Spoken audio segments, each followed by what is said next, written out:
जी हाँ, नमस्कार साथियों, आप सभी को पुनः इस ऑनलाइन प्लेटफ़ॉर्म में स्वागत है और ऐसे जितने भी मेरे प्रिय साथी हैं जो संविदा शिक्षक वर्ग 3 का तैयारी कर रहे हैं, उन सभी साथियों के लिए एक बहुत ही महत्वपूर्ण क्लास लेके आ गया हूँ साथियों, जो कि मध्य प्रदेश संविदा शिक्षक वर्ग 3 का ओल्ड पेपर से मैं आप लोगों को रूबरू कराने वाला हूँ। और ये पेपर लिया है साथियों मैंने 5 मार्च 2022 में जो सेकंड शिफ्ट का पेपर हुआ था। इस पेपर से आपको सामान्य हिंदी प्लस पेडागोजी के 30 महत्वपूर्ण क्वेश्चन देखने को मिलेंगे और ये वो क्वेश्चन है साथियों जो कि आपकी तैयारी का स्तर को दिखाएंगे, साथ ही साथ आपको और कितना तैयारी करना है ये आपको पता चलेगा। क्योंकि आप सभी को पता है कि कहीं न कहीं एग्ज़ाम डेट बहुत ही नज़दीक आ चुका है और ऐसे में आपको या तो ऑनलाइन टेस्ट देना होता है या फिर ऑफ़लाइन या फिर आपको रिवीज़न करना बहुत ही ज़रूरी होता है ना? सो यदि आप ऑनलाइन टेस्ट दे रहे हो तो बहुत अच्छी बात है या फिर यदि आप पुराने पेपर हल करके देखना चाहते हो तो आप इस वीडियो के माध्यम से भी देख सकते हो और इस चैनल के माध्यम से मैं ऐसे ही अलग-अलग सब्जेक्टों के क्लास में आप लोगों को देने का प्रयास करता हूँ। तो आप जो है मध्य प्रदेश संविदा शिक्षक वर्ग 3 का प्लेलिस्ट में जाके पूरी क्लासेस देख सकते हैं या फिर यदि आपके पास में समय बहुत ही कम है और आपको पढ़ना बहुत ज़्यादा है तो मेरा एक ही रिक्वेस्ट रहेगा, क्या? कि आपको ईएसबी की ऑफ़िशियल वेबसाइट पे जाना है और वहाँ पे जाके आपको 2022 के जितने भी पेपर हुए, क्योंकि आप सभी को पता है कि अलग-अलग शिफ्ट में पेपर हुए और साथ ही साथ अलग-अलग डेट में भी हुए हैं, तो सभी पेपर आपको एक ही पीडीएफ फाइल में मिल जाएँगे, जो कि लगभग 400 से 500 एमबी का है। उसे डाउनलोड कर लीजिएगा, उसके बाद में आपके पास में जैसे-जैसे समय मिलता है वैसे-वैसे उस पेपर को हल करते जाइएगा, जिससे कि आपको क्वेश्चनों का लेवल आपको पता चलेगा कि आप जो एग्ज़ाम देने जाने वाले हो, उसमें क्वेश्चन पूछे कैसे जाते हैं ना, ये भी जानना हमारे लिए बेहद ज़रूरी होता है, ठीक है? सो ऐसी छोटी-छोटी बातों को आपको ध्यान में रखना है और अब मैं लेके चलता हूँ आपको क्वेश्चनों की ओर और पहला क्वेश्चन जो कि आपको हिंदी का देखने को मिलेगा 5 मार्च 2022 में जो सेकंड शिफ्ट का पेपर हुआ था उसमें जिसमें कि पहला ही सब्जेक्ट आपसे पूछा गया था हिंदी। सो इस पेपर में यदि आप देखोगे तो पहला क्वेश्चन क्या पूछा गया साथियों, क्वेश्चन आप देख पा रहे होंगे, क्वेश्चन जो कि आपके स्क्रीन पे आ चुका है कि भाषा की कक्षा में समाचार पत्र पत्रिका का उपयोग क्या सुनिश्चित करता है, ये आपको यहाँ पे बताना है। ठीक है, क्वेश्चन को पुनः फिर से रिपीट करता हूँ कि भाषा की कक्षा में समाचार पत्र पत्रिका का उपयोग यह सुनिश्चित करता है कि आपको बताना है खालिस्तान क्या क्या सुनिश्चित करता है, क्या शिक्षण सामग्री का उपयोग हो रहा है। सेकंड ऑप्शन भाषा की, क्या बच्चों की भाषा पर समाचार पत्र पत्रिका का प्रभाव पड़े। थर्ड ऑप्शन है बच्चों को मुख्य शीर्षक याद रहे। रटन प्रणाली आप ये नहीं कह सकते हो कि भैया बच्चों को मुख्य शीर्षक याद रहे या फिर बच्चे प्रमाणित लेख, समाचार आदि पर अपनी प्रतिक्रिया देने की क्षमता रखते हैं। ठीक है? तो यदि मैं यहाँ पे बात करूँ पत्र पत्रिका की, तो पत्र पत्रिका एक शिक्षण सामग्री का हिस्सा है। ठीक है? तो इस क्वेश्चन का राइट आंसर क्या होगा?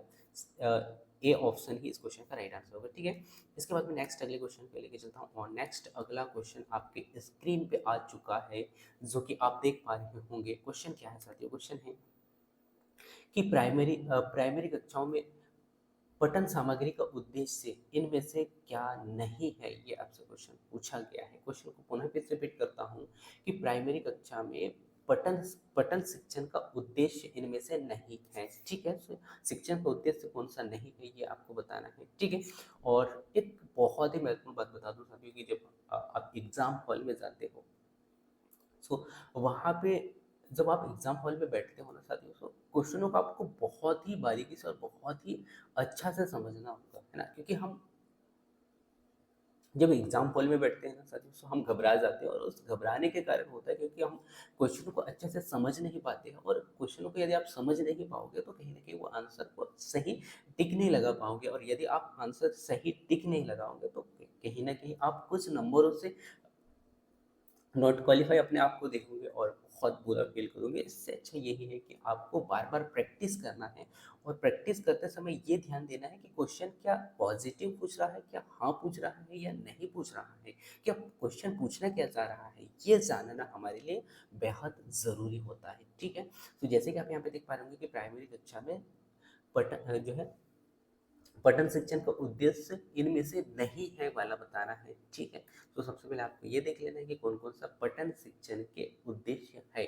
यदि मैं पहला ऑप्शन की बात करूं जिसमें कि कहा गया है कि विद्यार्थी पाठ्य पुस्तक अथवा उसके जोड़ और पाठ्य सामग्री सामग्री को शुद्ध उचित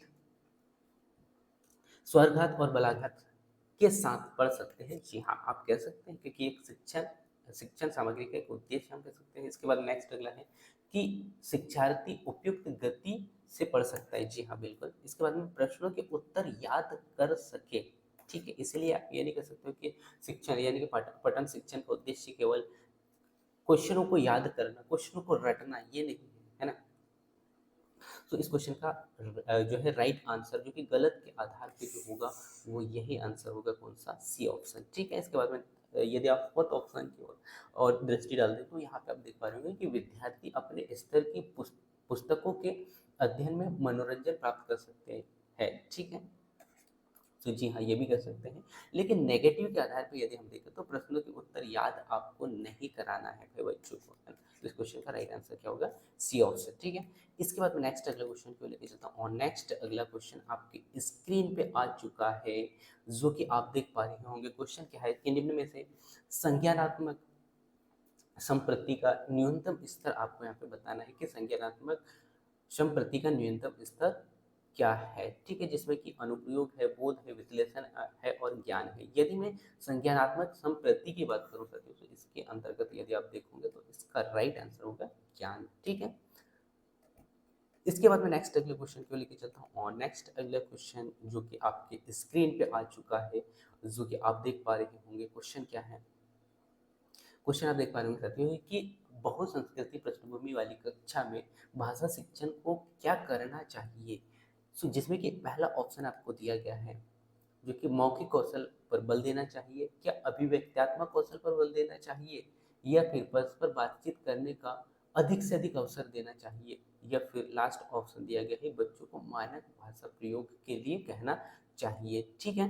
तो इस क्वेश्चन का राइट आंसर आपको यहाँ पे याद रखना चाहती हूँ। यदि मैं यहाँ पे बहुभाषी संस्कृति या पृष्ठभूमि की यदि मैं यहाँ पे बात करूँ साथियों तो शिक्षक का जो पहला दायित्व होता है कि बच्चों को परस्पर बातचीत का अधिक से अधिक अवसर उन्हें देना है, न कि उन्हें मानक भाषा के प्रयोग के आधार पर उन्हें यानी कि पढ़ते रहना ये नहीं बोलना है, और ना ही अभिव्यक्तात्मक कौशल पर बल आप दे सकते हैं और ना ही मौखिक कौशल पर बल दे सकते हैं, ठीक है। तो इस क्वेश्चन का राइट आंसर क्या होगा, सी ऑप्शन, यानी कि परस्पर बच्चों के साथ में बच्चों को बातचीत करने का अधिक से अधिक अवसर हमें देना चाहिए, ठीक है। सो इस क्वेश्चन का राइट आंसर सी ऑप्शन हो गया। इसके बाद में नेक्स्ट अगले क्वेश्चन आपके स्क्रीन पे आ चुका है जो कि आप देख पा रहे होंगे। भाषा शिक्षण के लिए आवश्यक है, ये आपको बताना है कि क्या आवश्यक है, ठीक है। जिसमें कि पहला ऑप्शन आप देख पा रहे होंगे शिक्षक बहुत बहुत सारी भाषाएं जानता हो। आप ये नहीं कह सकते भाई भाषा शिक्षण के लिए सबसे पहले उद्देश्य यही ये नहीं हो सकता है कि भाषा यानी कि शिक्षक को भाषाओं के बारे में अधिक से अधिक जानता हो, या फिर सेकंड ऑप्शन दिया गया है कि भाषा का व्याकरण अच्छी तरह याद हो। किसको, क्या भाषा भाषा अच्छा यानी कि भाषा शिक्षण के लिए भाषा व्याकरण याद होना जरूरी नहीं है। आप ये नहीं कह सकते कि भाषा शिक्षण याद ही हो, तभी हम कह सकते हैं कि भाषा शिक्षण के लिए ये भाषा शिक्षण के लिए आवश्यक नहीं है भाई, ठीक है। इसके बाद में अलग अलग संदर्भों में से भाषा प्रयोग के अवसर, जी हाँ बिल्कुल, क्योंकि भाषा शिक्षण के लिए अलग अलग संदर्भों में भाषा प्रयोग के अवसर मिलने चाहिए, ठीक है। इसके बाद में संदर्भों के लिए शब्दकोश का प्रयोग भी ये भी गलत होगा, ठीक है। तो इस क्वेश्चन का राइट आंसर क्या होगा, इस क्वेश्चन का राइट आंसर सी ऑप्शन, यानी कि यदि आपसे क्वेश्चन पूछे कि भाषा शिक्षण के लिए आवश्यक है क्या है, अलग अलग संदर्भों में भाषा प्रयोग के अवसर, ठीक है। इसके बाद नेक्स्ट अगला क्वेश्चन को लेकर चलता हूँ और नेक्स्ट अगला क्वेश्चन आपके स्क्रीन पे आ चुका है जो कि आप देख पा रहे होंगे। क्या है कि किसी भाषा कक्षा में कहानी कथन की आवश्यकता के संदर्भ में कौन सा तर्क उचित है, ये आपसे यहाँ पे क्वेश्चन पूछा गया है, ठीक है। जिसमें कि ऑप्शन है सभी बच्चों को भाषा सुनने का परिवेश मिलता है, थर्ड ऑप्शन है सभी बच्चों की क्षमताओं को ध्यान में रखते हुए उचित नहीं है रखते हुए यह उचित नहीं है, या फिर बच्चों को शब्द भंडार के विकास के अवसर प्राप्त होते हैं, या फिर थर्ड सॉरी लास्ट ऑप्शन है कि सभी बच्चों की क्षमता अनुसरण कल्पना शक्ति का विकास होता है। सो क्वेश्चन क्या है, पहले पुनः फिर से रिपीट कर देता हूँ कि जो है किसी कक्षा में कहानी कथन की आवश्यकता के संदर्भ में कौन सा तर्क नहीं है, नेगेटिव वाला तर्क आपसे पूछा गया है, जिसमें कि सभी बच्चों को यह सुनने का परिवेश मिलता है। यदि आप कहानी कथन के माध्यम से बच्चों को पढ़ाते हैं तो यहाँ पे हम ये कह सकते हैं कि बच्चे कैसे सभी परिवेश यानी कि परिवेश सुनने का परिवेश मिलता है। जी हाँ, बिल्कुल। इसके बाद में सभी बच्चों की क्षमताओं को ध्यान में रखते हुए यह उचित नहीं है। जी हाँ, बिल्कुल। उसके बाद में बच्चों को शब्द भंडार के विकास में अवसर मिलता है। ये भी आप कह सकते हैं, क्योंकि ये एक बहुत अच्छा पार्ट है। इसके बाद में नेक्स्ट अगला क्या है कि बच्चे यानी कि सभी बच्चों की क्षमता अनुसार कल्पना शक्ति का विकास होता है। ये आप नहीं कह सकते भाई कि सभी बच्चों की क्षमता के अनुसार उनकी कल्पना शक्ति का विकास कहानी कथन के माध्यम से। ठीक है, तो इस क्वेश्चन का राइट आंसर क्या होगा, जो कि नेगेटिव के आधार पर क्या होगा, डी ऑप्शन ही होगा। ठीक है, इसके बाद मैं नेक्स्ट अगला क्वेश्चन को लेके चलता हूँ। और नेक्स्ट अगला क्वेश्चन जो कि आपके स्क्रीन पे आ चुका है, जो कि आप देख पा रहे होंगे, जो कि क्वेश्चन पूछा गया है वाइगोत्स्की से। क्योंकि मैं आप लोगों को बता दूं साथियों कि जितने भी मनोवैज्ञानिक है, वो चाहे वाइगोत्स्की हो या जीन पियाजे हो या कोहलबर्ग हो, ऐसे बहुत सारे मनोवैज्ञानिक हैं जिनसे एक ना एक क्वेश्चन पूछा ही जाता है ना। सो आपको मनोवैज्ञानिकों को बहुत अच्छा से याद रखना है ना। और यहाँ पे पूछा गया है कि वाइगोत्स्की के बारे में पूछा गया है यहाँ पे। सो वाइगोत्स्की ने क्या कहा है, ये पूछा गया है कि वाइगोत्स्की के अनुसार सीखने को किससे पृथक नहीं किया जा सकता है, कहा गया है। ठीक है, उसके सामाजिक संदर्भ से। ठीक है जी हाँ, इस क्वेश्चन का राइट आंसर पहला ही ऑप्शन होगा। क्यों? क्योंकि वाइगोत्स्की महोदय कहते हैं भैया कि सीखने को उसके सामाजिक संदर्भ से अलग नहीं कर सकते, क्योंकि बालक कुछ भी सीखता है वो समाज में रहकर सीखता है। ठीक है, सेकंड ऑप्शन आप देख पा रहे हो, पुनर्बलन नहीं, उसके बाद में व्यवहार में मापन योग्य परिवर्तन नहीं, उसके बाद में अवबोध प्रक्रिया नहीं। ठीक है, सो इस क्वेश्चन का राइट आंसर क्या होगा, ये ऑप्शन ही इस क्वेश्चन का राइट आंसर होगा। ठीक है, इसके बाद मैं नेक्स्ट अगले क्वेश्चन को लेके चलता हूँ। और नेक्स्ट अगला क्वेश्चन आपके स्क्रीन पे आ चुका है, जो कि आप देख पा रहे होंगे। भाषा शिक्षण के संदर्भ में कौन सा कथन सही नहीं है, ये आपसे यहाँ पे क्वेश्चन पूछा गया है, जिसमें कि ऑप्शन दिया गया है आपके भाषा अर्जन और भाषा अधिगम में अंतर है। नेगेटिव बताना है आपको, है ना। तो यदि मैं यहाँ पे बात करूँ भाषा अर्जन या भाषा अधिगम की, तो भाषा अर्जन और अधिगम में दोनों में बहुत अंतर है। इस क्वेश्चन का राइट आंसर होगा। क्यों? क्योंकि आपने पढ़ा होगा कि भाषा अर्जन वह प्रक्रिया होता है जो बच्चों में, हर एक बच्चे में जन्मजात होता है। क्योंकि भाषा अर्जन के लिए बालक को कहीं जाने की जरूरत नहीं है, कोई कोचिंग संस्थान में ज्वाइनिंग करने की जरूरत नहीं, ना ही उसे कोई व्याकरण की आवश्यकता होती, क्योंकि बालक जिस परिवेश में रहता है उसी भाषा को सीखता है और वही उसकी मातृभाषा बन जाती है। और अधिगम में क्या होता है, आपको कहीं ना कहीं आपको सीखने के लिए जाना होता है, और जिसे हम द्वितीय भाषा के रूप में भी जानते हैं। वो चाहे कोचिंग संस्थान हो या फिर अन्य कोई कॉलेज हो या स्कूल हो, वहाँ जाके आपको दूसरा भाषा सीखना होता है, जिसमें कि व्याकरण की यहाँ पे महत्वपूर्ण भूमिका होती है। ठीक है, तो दोनों में अंतर है। जी हाँ, बिल्कुल।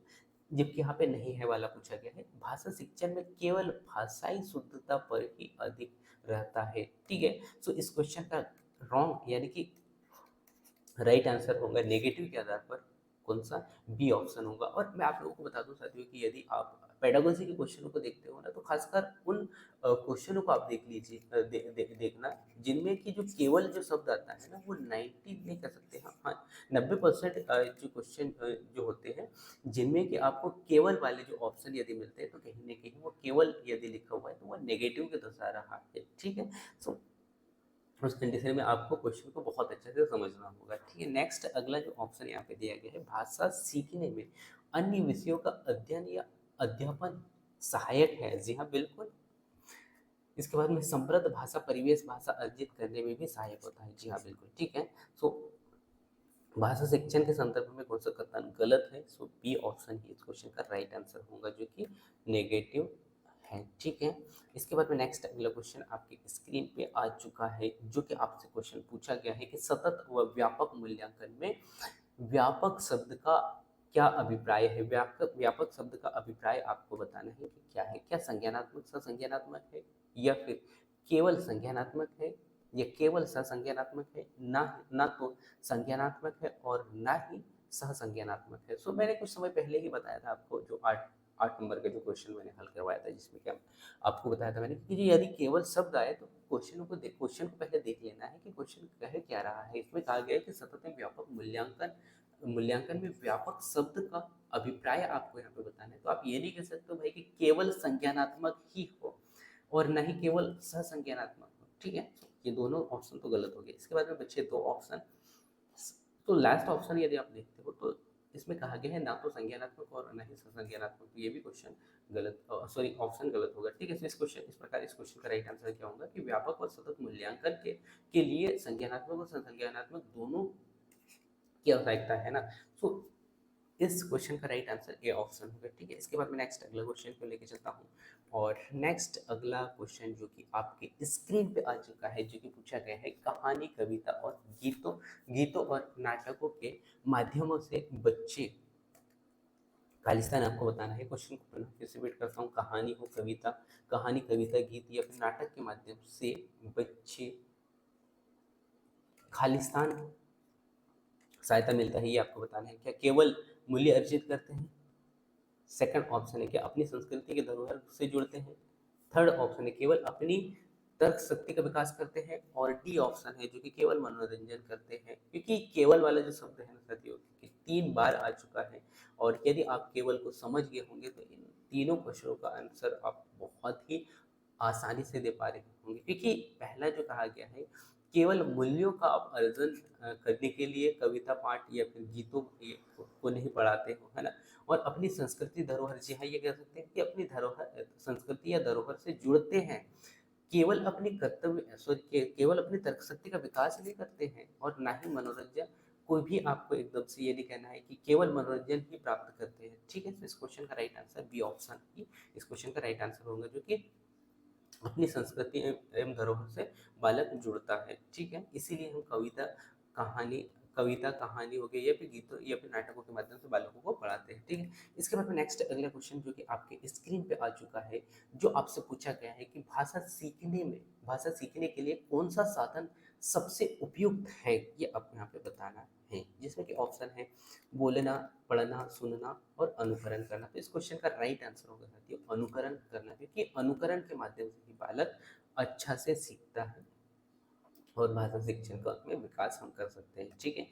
इसके बाद में नेक्स्ट अगला क्वेश्चन क्या है। नेक्स्ट अगला क्वेश्चन जो कि आपके स्क्रीन पे आ चुका है, जो कि पूछा जा रहा है कि हमारे अनुभवों को आकार देने में भाषा की महत्वपूर्ण भूमिका होती है। इसका शैक्षिक निहितार्थ यह है कि कक्षा में खालिस्तान आपको बताना है। जिसमें कि पहला ऑप्शन आपको दिया गया है, जो कि है कि बच्चों में कहेंगे बच्चों में विविध संदर्भों में अनुभव करने में विभिन्न अनुभवों को स्वयं से जोड़ने का कोई अवसर ना दिया जाए। क्या ये हो सकता है? क्या नहीं, है ना। क्योंकि कक्षा में आप ये नहीं कर सकते भाई कि बालकों को यदि आप कोई अवसर नहीं दे पा रहे हो तो बालक कहीं ना कहीं वो पिछड़ते जाएगा ना।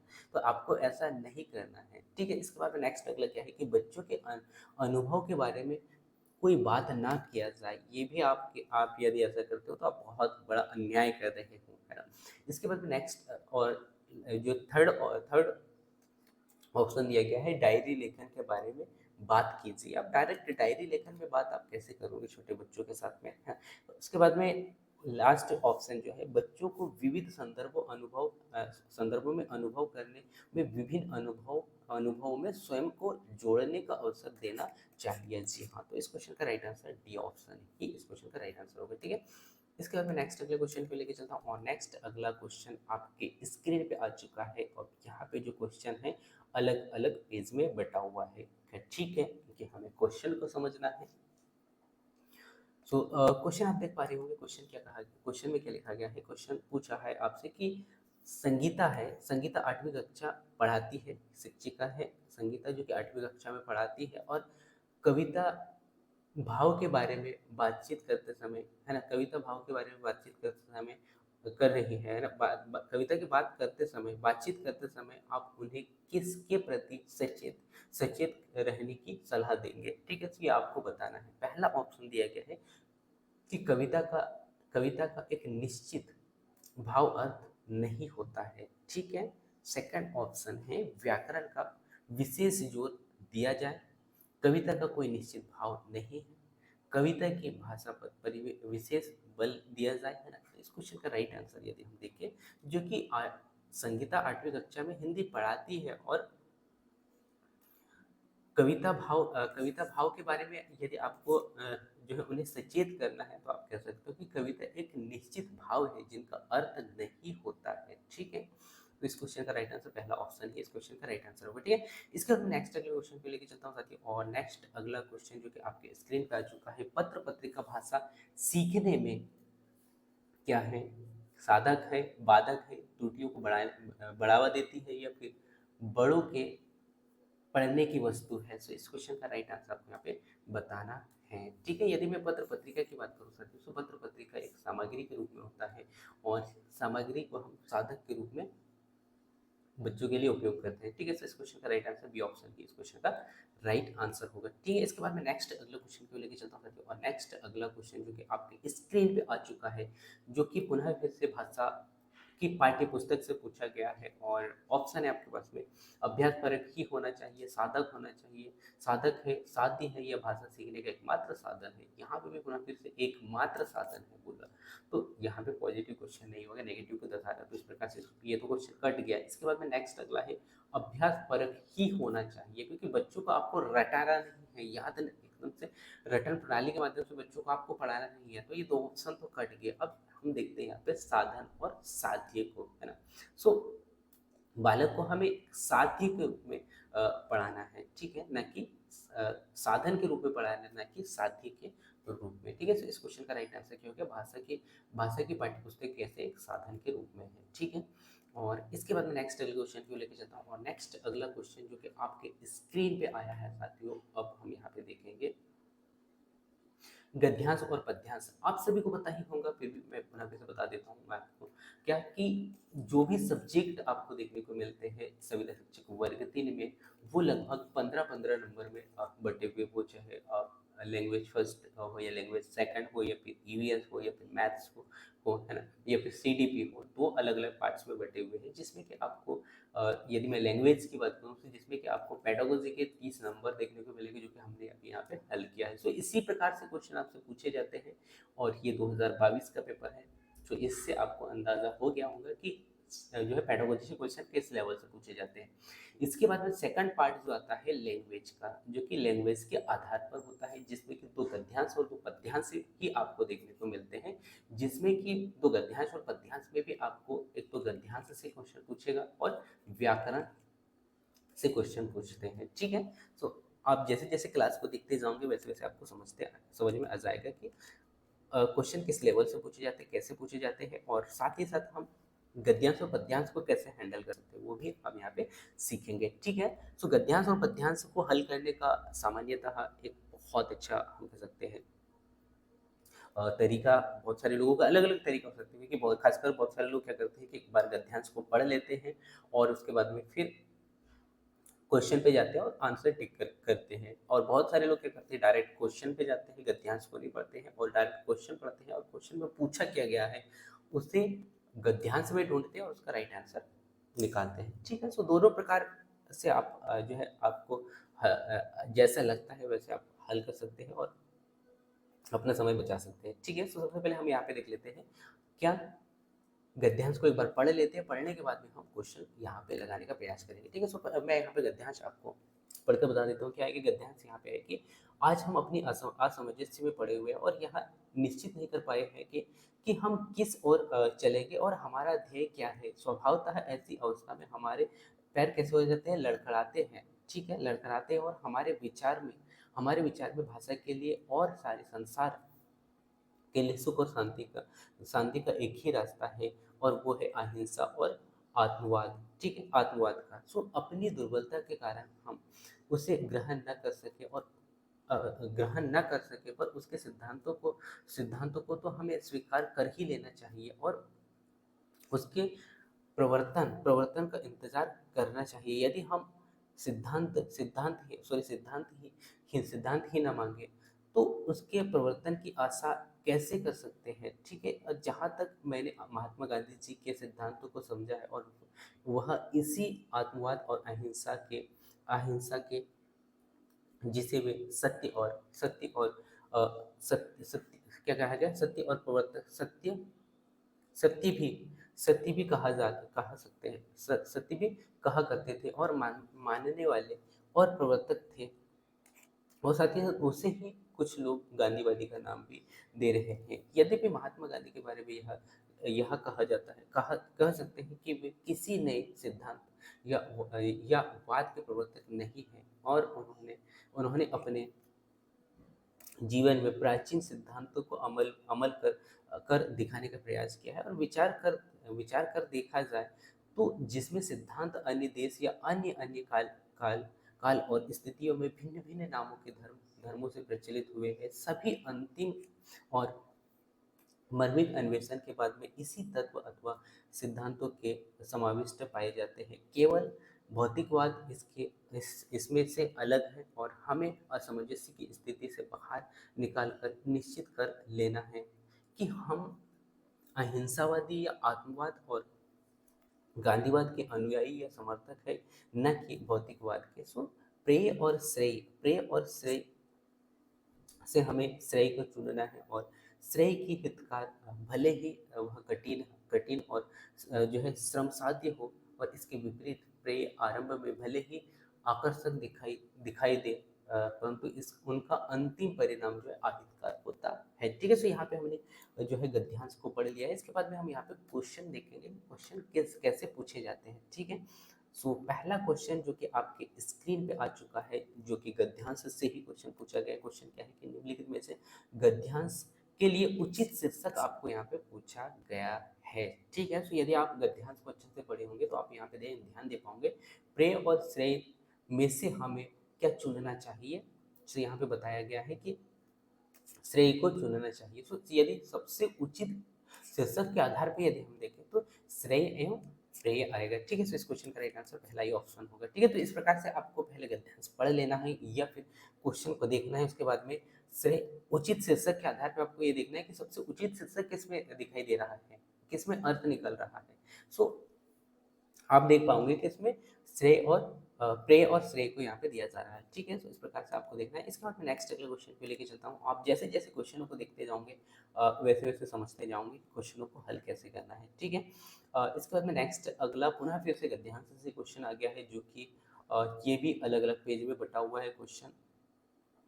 ठीक है, हमें तो क्वेश्चन देखना है और क्वेश्चनों को समझना है। ठीक है, सो क्वेश्चन क्या पूछा गया है। क्वेश्चन पूछा गया आपसे कि उपयुक्त गद्यांश के अनुसार पैर लड़खड़ाते हैं क्योंकि हम। अब ये आपको देखना है कि पैर कहाँ लड़खड़ाते हैं।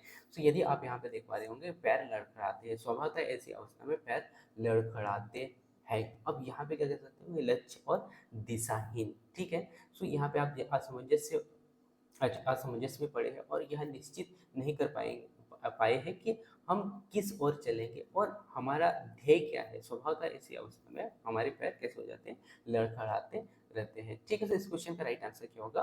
हम लक्ष्यहीन है, हमने कोई लक्ष्य तय नहीं किया है और हमें दिशा भी नहीं पता है। तो इस क्वेश्चन का राइट आंसर क्या होगा, लक्ष्यहीन और दिशाहीन। ठीक है, तो ये भी गद्यांश का ही क्वेश्चन है। ठीक है, इसके बाद मैं नेक्स्ट अगले क्वेश्चन को लेके चलता हूँ और नेक्स्ट क्वेश्चन देखते हैं कि नेक्स्ट कहाँ से पूछा गया है। इसमें समाज से अब क्वेश्चन पूछा गया है। सो ये क्वेश्चन है आपका व्याकरण का, जो कि गद्यांश में आपको देखने को नहीं मिलेगा। अब सत साई में कौन सा समास है ये आपको बताना है। सो यदि आपने समास पढ़ रखा है, क्योंकि व्याकरण में खासकर 2 से 3 टॉपिक पढ़ना हमारे लिए बेहद ज़रूरी हो जाता है, वो चाहे संधि हो या फिर समास हो, है ना। और 2 ऐसे टॉपिक है जहाँ से क्वेश्चन बहुत ही ज़्यादा पूछा जाता है और नेक्स्ट अगला पूछा जाता है तो वो पर्यायवाची शब्द से। ठीक है, सो यहाँ पे है आपको समास बताना है। सो यदि आप सत साई को यदि आप देखोगे तो सत साई है ना, कौन सा संधि है, द्विगु संधि। ठीक है, सो द्विगु समास समास पूछा गया, जो कि द्विगु समास है। ठीक है, इसके बाद नेक्स्ट अगला क्वेश्चन की ओर लेके चलता हूँ और नेक्स्ट अगला क्वेश्चन जो कि आपके स्क्रीन पे आ चुका है, पुनः फिर से अब यहाँ पे व्याकरण का क्वेश्चन आ गया है, जो कि यहाँ पे तद्भव शब्द आपसे पूछा गया है। ठीक है, सो तद्भव शब्द आपको यहाँ पे देखना है। सो पूंजी, प्रभुत्व, तर्क और वर्ष, है ना। सो तद्भव के आधार पे यदि आप देखोगे तो पूंजी शब्द आपको इस क्वेश्चन का राइट आंसर नजर आएगा। ठीक है, तो इस क्वेश्चन का राइट आंसर क्या याद रखना है, पूंजी। ठीक है, और सो इस प्रकार से क्वेश्चन आपको देखने को मिलते हैं एग्जामों में, ये ध्यान देना है आपको। इसके बाद में नेक्स्ट अगला क्वेश्चन जो कि आपके स्क्रीन पे आ चुका है, और ये क्वेश्चन भी अलग अलग भाग में कटा हुआ है। ठीक है, क्वेश्चन को मैं यहाँ पे पढ़ के बता देता हूँ। क्वेश्चन क्या है कि उपयुक्त गद्यांश के अनुसार विश्व में सुख समृद्धि और शांति खालिस्तान द्वारा स्थापित हो सकती है। अब ये क्वेश्चन है आपका गद्यांश का, जिसमें कि ऑप्शन देखने को मिल रहा होगा भौतिकवाद, अनात्मावाद, या फिर अनिश्चितवाद, या फिर अहिंसा और आत्मवाद है। कि ये क्या है, अहिंसा और आत्मवाद। ठीक है, अहिंसा और आत्मवाद याद रखना है। ठीक है, आत्मवाद। ठीक है, सो इस क्वेश्चन का राइट आंसर आपको यहाँ पे बताना है। ठीक है, सो यदि मैं यहाँ पे बात करूँ, विश्व सुख समृद्धि और शांति किससे स्थापित होती है, अहिंसा और आत्मवाद से। और अहिंसा और आत्मवाद आपने देखा ही होगा, ये आप देख पा रहे होंगे, अहिंसा और आत्मवाद जिसे सत्य भी कहा जाता है, जो कि महात्मा गांधी जी ने कहा था। ठीक है, सो इस क्वेश्चन का राइट आंसर क्या होगा, अहिंसा और अहिंसा और आत्मवाद ही इस क्वेश्चन का राइट आंसर होगा। ठीक है, अच्छा एक मिनट, क्वेश्चन शायद और एक कटा हुआ है। पहला ऑप्शन क्या है, भौतिकवाद, सेकंड ऑप्शन क्या है, आत्मवाद, और थर्ड ऑप्शन यहाँ पे दिया गया है निश्चित एवं असामंजस्य, है ना। और फोर्थ ऑप्शन दिया गया है एहसास और आत्मवाद। तो इस क्वेश्चन का राइट आंसर क्या होगा, एहसास और आत्मवाद ही इस क्वेश्चन का राइट आंसर होगा। ठीक है, सही है। ठीक है, तो इस क्वेश्चन का राइट आंसर आपको यहाँ पे याद रखना है। तो ऐसे क्वेश्चनों को आपको गद्यांश में देखकर पढ़ना है, और पढ़ने के बाद में क्वेश्चनों का आंसर देना है, जो कि इसका जो आंसर है वो गद्यांश में ही रहता है। ठीक है, इसके बाद में नेक्स्ट अगला क्वेश्चन जो कि आपके स्क्रीन पे आ चुका है, और पुनः फिर से आपसे क्वेश्चन पूछा गया है गद्यांश से ही। सो क्वेश्चन कैसा कि उपयुक्त गद्यांश के अनुसार भौतिकवाद से अभिप्राय उस सिद्धांत से है जिसमें खालिस्तान प्राधान्य है। सो यहाँ पे ये देखना है कि भौतिकवाद शब्द कहाँ दिख रहा है, भौतिकवाद शब्द से अभिप्राय आपको यहाँ पे बताना है। सो भौतिकवाद, इसमें पहले ऑप्शन हम देख लेते हैं, संसारिक सुख साधनों का, मनुष्य की अपनी दुर्बलता का, संसारिक आत्मशक्ति का, या फिर प्राचीन यानी कि प्राचीन प्राचीन सिद्धांतों का। ठीक है, सो इस शब्द को हम पहले देख लेते हैं, भौतिकवाद। सॉरी, भौतिकवाद कहाँ नजर आ रहा है। सो यहाँ पे सबसे पहले अब आपको देखना है भौतिकवाद, है ना। यदि आपने गद्यांश को अच्छे से पढ़ा होगा तो आप इस क्वेश्चन का राइट आंसर दे दोगे कि संसार एवं सुख साधनों का क्या है, प्राधान्य है।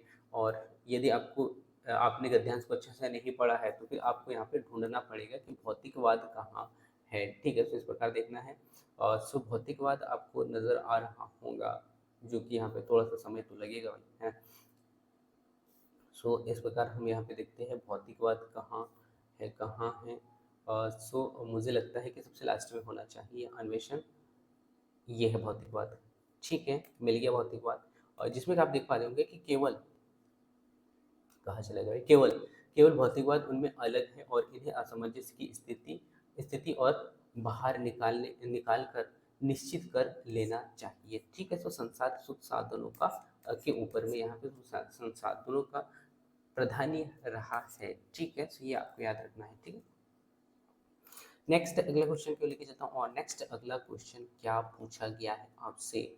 नेक्स्ट अगला क्वेश्चन आ चुका है साथियों, जो कि आपसे पूछा गया है कि उपयुक्त गद्यांश के अनुसार अहिंसा एवं सत्य के मार्ग में सबसे बड़ी बाधा निम्न में से कौन सी है, ये आपको यहाँ पे बताना है। अब ये भी आप देख सकते हो,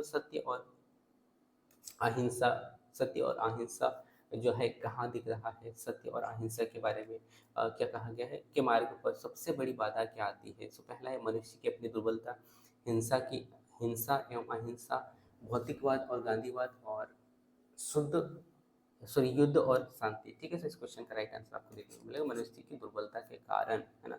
मनुष्य की दुर्बलता के कारण ही अहिंसा एवं सत्य के मार्ग पर सबसे बड़ी बाधा आती है। ठीक है, तो ये आप देख लीजिएगा। इसके बाद मैं नेक्स्ट अगला क्वेश्चन की ओर लेकर चलता हूँ, और नेक्स्ट अगला क्वेश्चन जो कि आपके स्क्रीन पे आ चुका है, और ये क्वेश्चन भी पुनः फिर से आपको जो है गद्यांश से ही पूछा गया है, लेकिन अब यहाँ पे आपको इसका अर्थ बताना है। ठीक है, सो इस क्वेश्चन में ऑप्शन है आपके पास में साधुओं को, क्वेश्चन क्या है पहले तो ये बता देता हूँ मैं कि निम्नलिखित में से श्रम साध्य का अर्थ आपको यहाँ पे बताना है। साधुओं को दिया जाने वाला जो सहज सहज में या बिना परिश्रम ना साध सके, या फिर जो बहुत सी सरलता पूर्वक प्राप्त हो जाए, या फिर जिसके लिए कड़ी मेहनत ना करना पड़े। ठीक है, तो इस क्वेश्चन का राइट आंसर आपको यहाँ पे याद रखना है, जो कि जो सहज में या बिना परिश्रम ना साधे उसे कहा जाता है श्रम साध्य। ठीक है, तो इसका अर्थ आपको निकाल के देखना था। इसके बाद में नेक्स्ट अगला क्वेश्चन जो कि आपको देखने को मिलेगा काव्यांश से। जैसे कि मैंने स्टार्ट में ही बताया था आपको कि कुछ क्वेश्चन जो है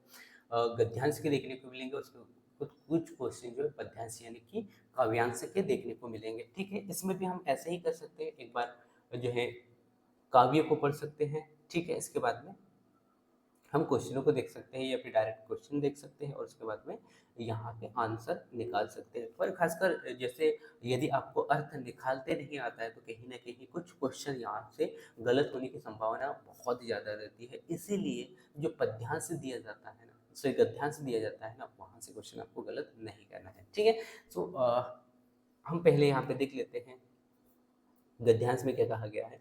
सो सॉरी इसमें काव्यांश में क्या कहा गया है कि सुख ले लड़ ले, सुख सुख से लड़ने कोई खड़ा हो जो कोई खड़ा हो जाता है, सुंदर दिखने लगता है, झटपट बज फन उठाए सांप, दो पैरों पर खड़ी कांटों से नन्ही पत्तियां खाती बकरी, और दबे पांव झाड़ियों में चलती चीता, डाल पर उल्टा लटका फल कुतराती तोता, और या इन सब की जगह आदमी होता, जब भी भूख से लड़ने कोई कोई खड़ा हो जाता है। ठीक है, तो इसको आपने यहाँ पे देखा। इसके बाद में और यहाँ पे देखने का प्रयास करता हूँ मैं। ठीक है, इतना ही है, और सुंदर दिखने लगता है। ठीक है, तो इसको हमने यहाँ पे देखा, और इसको मैं पुनः फिर से बता देता हूँ आपको कि सुख से लड़ने कोई कोई खड़ा हो सुख से लड़ने कोई खड़ा हो जाता, सुंदर सुंदर दिखने लगता, झटपट बाज फन उठाए सांप, दो पैरों पर खड़ी कांटों से नन्ही पत्तियां खाती बकरी, और दबे पाँव झाड़ियों में चलता चीता। ठीक है, और डाल पर उल्टा लटका फल कुतराती तोता, या इन सब की जगह आदमी होता, जब भी भूख से लड़ने कोई खड़ा हो जाता, सुंदर दिखने लगता। ठीक है, सो ये हमने यहाँ पे काव्य यानी कि कविता देखा। इसके बाद में हम क्वेश्चनों को देखते हैं कि क्वेश्चन क्या कहना और क्या क्या पूछना चाह रहा है आपसे। ठीक है, जैसे कि पहला क्वेश्चन पुनः फिर से, उपयुक्त कविता में प्रेरणा मिलती है, कहाँ से प्रेरणा मिलती है। तो प्रेरणा यदि हम यहाँ पे देखें तो इस कविता में प्रेरणा की जो भाव उत्पन्न हो रही है वो भूख शांत करने के लिए संघर्ष करने की प्रेरणा से मिल रही है, संघर्ष करने की प्रेरणा के तौर पे मिल रही है। ठीक है, जिसमें कि भूख शांत करने के लिए चोरी चोरी की बात नहीं कर किया जा रहा है। मनुष्य को कभी भूख नहीं लग यानी कि भूखा नहीं रहना चाहिए, और अत्यंत समय में भूख बर्दाश्त करना है। ठीक है, ये भी गलत हो गया। ठीक है, इस क्वेश्चन का राइट आंसर ये ऑप्शन है, इस क्वेश्चन का राइट आंसर होगा। ठीक है, इसके बाद मैं नेक्स्ट अगला क्वेश्चन की ओर लेके चलता हूँ, और नेक्स्ट अगला क्वेश्चन जो कि आपके स्क्रीन पे आ चुका है। क्वेश्चन आ गया साथी। क्वेश्चन क्या पूछा गया है? क्वेश्चन आपसे पूछा गया है कि निम्नलिखित में से झटपटाते बाज और फन उठाए सांप में कविता को सौंदर्य क्यों नजर आता है, ये आपको यहाँ पे बताना है। ठीक है, जिसमें कि ऑप्शन देखने को मिलेगा, क्योंकि दोनों पेट भरने के लिए ऐसा कर रहे हैं। जी हाँ, ये सही अर्थ को प्रकट कर रहा है। दूसरा, दोनों तेज गति भागते हैं, दोनों बहुत खतरनाक है, ये आप नहीं कर सकते हैं, और दोनों बहुत सुंदर है। ठीक है, तो इस क्वेश्चन का राइट आंसर होगा क्योंकि दोनों पेट भरने के लिए कर रहे हैं। ठीक है, इसके बाद मैं नेक्स्ट अगले क्वेश्चन को लेके चलता हूँ, और नेक्स्ट अगला क्वेश्चन जो कि आपके पास में आ गया है, जो देखने को मिल रहा है। क्वेश्चन कैसा था? उपयुक्त पंक्ति में कवि ने विभिन्न पशु पक्षियों को किस मुद्रा में दिखाया है, ये आपको यहाँ पे बताना है। ठीक है, अब ये क्वेश्चन का आंसर तब दे पाओगे जब इस पूरे कविता को समझने का प्रयास आपने किया है। ठीक है, सो आपको यहाँ पे देखने को मिलेगा ऑप्शन, संघर्ष की मुद्रा से, वीरता की मुद्रा से, सुंदरता की मुद्रा से, या मानवता की मुद्रा से। तो यहाँ पे जो दिखाने का प्रयास किया है वो संघर्षता की मुद्रा से किया है। ठीक है, तो ये आप देख लीजिएगा। इसके बाद में नेक्स्ट अगला क्वेश्चन जो कि आपको देखने को मिलेगा, नेक्स्ट अगला क्वेश्चन आ चुका है, आपके स्क्रीन पे आ गया है। ठीक है, सो उपयुक्त गद्यांश का उचित शीर्षक आपको बताना है। ठीक है, सो यहाँ पे फिर से जैसे गद्यांश में जिस प्रकार से आपसे पूछा गया था उसी प्रकार से यहाँ पे पुनः फिर से क्वेश्चन आ चुका है। क्या शीर्षक आपको बताना है भाई, क्या सुंदरता का भूख और संघर्ष का, या नदियों और सौंदर्य का, देश में वीरों का। तो इस क्वेश्चन का राइट आंसर क्या होगा, भूख और संघर्ष की बात यहाँ पे किया जा रहा है। ठीक है, इसके बाद मैं नेक्स्ट अगला क्वेश्चन की ओर लेके चलता हूँ, और नेक्स्ट अगला क्वेश्चन जो कि आपके स्क्रीन पे आ चुका है, और क्वेश्चन क्या पूछा जा रहा है आपसे। क्वेश्चन पूछा गया साथियों कि क्वेश्चन में कहा गया है कि दी गई विभक्ति, अब यहाँ पे पुनः फिर से अब आया है व्याकरण का क्वेश्चन। हे, अरे, हो निम्नलिखित में से कौन सा कारक है। यदि आपने कारक पढ़ा है तो इस क्वेश्चन का राइट आंसर दे पाओगे, अन्यथा नहीं दे पाओगे। ठीक है, संबोधन कारक, संबंध कारक, अधिकरण कारक और संप्रदाय कारक। ठीक है, तो इस क्वेश्चन का राइट आंसर होगा संबोधन कारक। अरे, हे, अरे, वो किस में आते हैं, संबोधन कारक में आता है। ठीक है, तो कारक भी आपको देखते जाना है, कर्ता ने कर्म को कारण से, है ना, ये सब पढ़ना है। ठीक है, इसके बाद में नेक्स्ट अगला क्वेश्चन को लेके चलता हूँ, और नेक्स्ट अगला क्वेश्चन जो कि आपके स्क्रीन पे आ चुका है, और क्वेश्चन पूछा जा रहा है कि निम्नलिखित में से वर्षा का पर्यायवाची शब्द क्या है। अब यहाँ पे पुनः फिर से व्याकरण का क्वेश्चन आ गया, और अब यहाँ पे पूछा गया आपको पर्यायवाची शब्द। ठीक है, तो वर्षा का पर्यायवाची शब्द आप देख पा रहे होंगे, पावश, है ना। क्या होगा, पावश होगा, ना ही पावन होगा और ना ही पाषाण होगा, पाषाण में पुराण। ठीक है, इसके बाद में प्रस्तर भी नहीं होगा। ठीक है, तो इस क्वेश्चन का राइट आंसर यानी कि वर्षा का पर्यायवाची शब्द क्या होगा, पावस। ठीक है, इसके बाद में नेक्स्ट और इस क्लास का लास्ट क्वेश्चन होगा, जो कि हम 30वें क्वेश्चन पे आ चुके हैं, और क्वेश्चन आपसे पूछा गया है जो कि आप देख पा रहे होंगे, निम्नलिखित में से वाक्य जो पूरा या भरा हुआ ना हो के लिए एक शब्द का आपको चयन करना है। ठीक है, और आपको बताना है कि वो कौन सा शब्द हो सकता है। तो वो शब्द आपको देखने को मिल रहा है अपूर्ण, जिसमें कि पूरा भरा हुआ ना हो और एक शब्द में बताना हो, तो अपूर्ण होगा। अभिजात आप ये नहीं कर सकते, अभ्यंतर, अवेतनिक। ठीक है, सो अपूर्ण इस क्वेश्चन के अकॉर्डिंग सही होगा, और ईएसबी ने भी सही माना है। ठीक है, तो इस प्रकार मैंने यहाँ पे लगभग 30 क्वेश्चनों से आपको यहाँ पे रूबरू करा साथियों। सो मैं उम्मीद करता हूँ कि हर एक क्वेश्चन का आपने बहुत ही अच्छा से ध्यान दिया होगा, और इस क्लास के माध्यम से आपको ये पता चला होगा कि मैंने कितना तैयारी किया है, और मुझे कितना और तैयारी करना है। ठीक है, सो इस क्लास को आपको अच्छा से और एक बार देखना है, यदि आपके पास में समय हो, और जैसे कि मैंने स्टार्ट में ही कहा था, यदि आपके पास में समय नहीं है तो आप ईएसबी के वेबसाइट पे जाए और वहाँ से पीडीएफ डाउनलोड करें, और आपको जैसे जैसे समय मिलता है वैसे वैसे आप ओल्ड पेपर हल करते जाए। ठीक है, so thank you for watching, और मिलते हैं नेक्स्ट अगली क्लास में। तब तक जय हिंद।